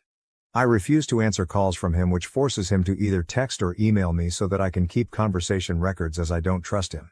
After I found out about him wanting a paternity test, I told him that I wasn't going to consent to him doing a paternity test on the children and the only way he was getting one is if he took me to court. He told me that it was clear our daughter wasn't his and that she didn't look like her siblings. He argued that he couldn't afford court and I was holding his money hostage by forcing him to pay for a child who isn't his. He has now apparently been whining about me on Facebook about how I cheated on him and am forcing him to raise another man's child and forced him to sign the birth certificate. I didn't, he wasn't even there, but as we were still married I could put him on without him being there. I don't follow him. I had one of his friends try and confront me about it. I want my children to have a relationship with their dad and I feel like this is stopping them. Though on the other hand, I know there will be something else he, or his wife, takes issue with down the line. AITA for refusing to do a paternity test. Edit. I thought I'd put this in my post but I didn't. Really should have proofread this rather than posting in anger. My ex wants me to pay for the paternity test. He doesn't want to because of his financial situation, which is why I told him to take it to court and get a court-mandated one. I know if I was to pay for it then he would want another one because he'll think that I tampered with it as I paid for it. He did the same when I had the house valued so I could give him half. He didn't like what the first person valued it at so had to get another. I know I haven't cheated on him and she is his. I know some didn't like me referring to her as my youngest. Both her and her brother don't like being referred to as twins, or as one, so I don't refer to them as such. Since they were toddlers they have been very independent from each other and want to be treated as such. She is not my only daughter, my eldest is also a girl. Update. So I did not expect so many comments on my last post. After I posted in my frustration over the paternity test situation, my ex-husband, we'll call him Jim, and his wife kept trying to get me to consent to and pay for the paternity test. I refused to pay because I know Jim, when the result isn't what he wants he will accuse me of tampering with the results. When I kept saying no, they ran to whoever would listen complaining about me and how I was forcing them to pay for a child that wasn't Jim's. For those who may not have read my last post, the child in question is my youngest daughter and a twin. Jim does not contest that her twin brother is his. But apparently along with being a bitch over this, I'm also a cat. News to me. Honestly I didn't think he was that much of an idiot but here we are. Jim kept complaining to his dad, Mick, and brother about me and how I was being financially abusive by taking money from him for a child that wasn't his and refusing to pay for the paternity test. Now Mick and I get on very well. He adores his grandchildren. They also adore him. And I have never attempted to stop them having a relationship, unlike Jim who often attempts to weaponize the children. I get on very well with Jim's family and we are close, his SIL, his brother's wife, and I are very close. She's the sister I never had, only child problems. Mick asked if he was to pay for a paternity test, if I would allow it to happen. Mick explained that he wasn't accusing me of anything but he was fed up with seeing Jim and his wife drag me every chance they got. He understood why I was refusing and agreed with me. I agreed but stated that Jim should choose the company that the paternity test is done through and I didn't want to know which one was chosen. That way I wasn't involved. So we had the paternity test. Mick paid for all 3 children to be tested and had them tested with the private company Jim chose and then a private company Mick's lawyer recommended. Mick explained he did this so that if Jim started arguing against the results calling them fake then Mick had another set to back them up. And what do you know, all 3 children are Jim's. Since we've gotten the results Jim has tried arguing that they're wrong and that youngest definitely isn't his. He has also been taking to Facebook to complain about me and is threatening to take me to court for fraud. The man couldn't afford to pay for a paternity test. He definitely can't afford a lawyer to take me to court, but I'd like to see him try. Former SIL has been screenshotting some of his comments and sending them over to me which we've been having a giggle over, especially since one of the things Jim has whining about is finding out I've been dating a former friend of his. I say former because he, along with some others, were cut out by Jim's wife. Jim's upset because I'm alienating him from the children by dating someone new, coming from the man who left me when I was pregnant for his now wife who keeps trying to insist she is mama to my children. My children only met my boyfriend for the first time this weekend, after we had been dating for a year. Before people jump to Jim's defense and claim I'm alienating him, I've never stopped him seeing or communicating with the children. He's the one that decides when he's interested in being their dad. So yeah, unsurprisingly my children are Jim's. Jim's still an idiot. The children are happy as they're off to have a sleepover at their granddad's with cousins, while I get to have wine and spend the evening catching up with former SIL. Jim and his wife are still mouthing off on social media but it's falling on deaf ears for the most part. Relevant comments. Comment 1, he left when you were pregnant with twins but doesn't believe the youngest is his. I didn't read past that because that doesn't make sense to me. Wouldn't the twins then be the youngest? OP, that's correct. She is the younger of my twins. Comment 2, so he thinks only one of the twins isn't his? OP, yep, he only thinks one of the twins is his. I wish I could explain why he thinks that but he was never the smartest. My stepdaughter wants her real dad to give her away, even though he breaks her heart by skipping town and breaking promises he makes to her. My stepdaughter will be getting married on August 3rd. The wedding planning has consumed most of her and her mother's life. I say her mother because we aren't married, though we've lived together for 10 years. For the past 6 months. My stepdaughter graduated last December from university. I paid for her to go to college, though it was a state school, it still ran $40K. She does not have a job and has been living with us for the duration of her college career and since her graduation. I also bought her a car to get back and forth from school when she finished high school. From time to time her deadbeat father would pop into her life and she would fawn all over him. Although he has not contributed a cent to her education or paid any child support, though that is my girlfriend's fault as CS was not part of the settlement, she still loves him and wants him in her life. He stays long enough to break her heart by skipping town and breaking some promise that he made her. The wedding venue holds 250 people max. I gave them a list of 20 people that I wanted invited, since I was paying for everything. They told me that was no problem and they'd take care of it. So I let these people know they'd be getting an invite, and they should save the date. Saturday, I saw one of my friends on this list at the golf course and asked if he was coming. He told me that he wasn't invited. He told me that he got an announcement, but not an invitation. He had it in his back seat, along with probably 6 months of mail, and showed it to me. Sure enough, it was just an announcement, and my name was nowhere on it. It had her dad's name and her mom's name and not mine. This led to a pretty big fight with my girlfriend, as I found out that none of my list of 20 made the cut for the final guest list because 250 people is very tight. I was pissed, but not a hell of a lot I could do because the important people in my life had already been offended. My girlfriend said, if some people didn't RSVP yes, I might be able to get a couple people in. But that is an ultimate slap in the face in my opinion. So, I was boiling on Saturday. Yesterday we had a Sunday dinner with the future in-laws family and us and a surprise guest, the real dad. At this little dinner my stepdaughter announced that her real dad was going to be able to make it to her wedding and that now he'd be able to give her away. This was greeted with a chorus of, "Oh how great and how wonderfuls." I don't think I have ever felt so angry and so disrespected. I was shaking. I took a few seconds to gather my composure because I honestly wasn't sure if I would cry or start throwing punches or both.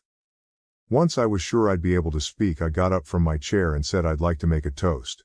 I can't remember exactly what I said, but the gist of it was this. I'd like to make a toast. The sound of spoons against glasses rings in my ears. It has been my great pleasure to be a part of this family for the past 10 years. Ah, how sweet. At this point in my life I feel I owe a debt of gratitude to the bride and groom, because they have opened my eyes to something very important. Confident smiles exchanged.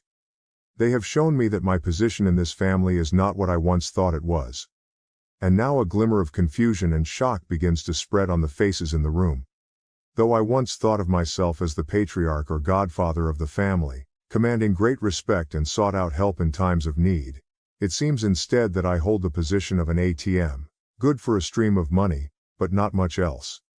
As I have been replaced as host, both on the invitations and in the ceremony, I am resigning my financial duties as host to my successor, real dad. So cheers to the happy couple and the path they have chosen. I finished my drink. You all can let yourselves out. Is this selfish? I'm supposed to shell out 40-50 grand for a wedding that I can't invite anyone to? That I am not a part of? I'm so done with this crap. I'm done with my stepdaughter. I'm done with my girlfriend. I transferred the money out of our joint account last night. She has not had a job since she moved in with me. This morning I called all the vendors I had written checks for deposits to refund my money. At present, it looks like I'll lose around $1,500 for the venue, but the other vendors have been great about refunding. Too long, didn't read. You want your real dad to be on the invitation, to give you away and to sit at the head table. Fine, your real dad can pay for everything too. Update 1. The immediate aftermath was a tantrum and people sitting there mumbling while not actually saying anything to me, but to each other. After much yelling with the GF about me being selfish, I spent the night in my home office and no one knocked on my door, not once. Today's aftermath is kind of depressing for me. GF brought me bride's wedding planner to show me how much work I was ruining. I thumbed through it, found a page in the music section for father-daughter dances. All of the songs were catered to real dad's taste. So I thought they were just being disrespectful, but now I'm feeling like they never really gave a crap at all, especially since the menu included 2 ingredients I'm allergic to. That actually made me laugh. Either way, I'm glad to be done, returned to the planner and asked her when she and the bride could move out. Also, I never promised to pay for the wedding. I offered them the use of my home when they were sure it was going to be small, but other than that, all I've heard is how it's the bride's family that should pay. So, let it be the bride's family then, aka, not me. Final update. Girlfriend and bride are now moved out. They are moving in with the groom. It was very hard not to be petty with some of the belongings they took with them, but it's done and I switched out the locks and now it's time for a brew. I can't believe how popular this story got, but I feel good to be given support by so many. If I find out what happens with the wedding, I will let you know, but I can't guarantee that I will put in the effort to find out. From what I've heard, they are trying to scale things back and get his parents to help out. GF burned bridges when I found out she tried to write herself a check on our joint account the day after the unpleasantness. By then I had already moved money, so I guess I'm a bigger ass than her, but I could feel it coming. That's all. Thanks.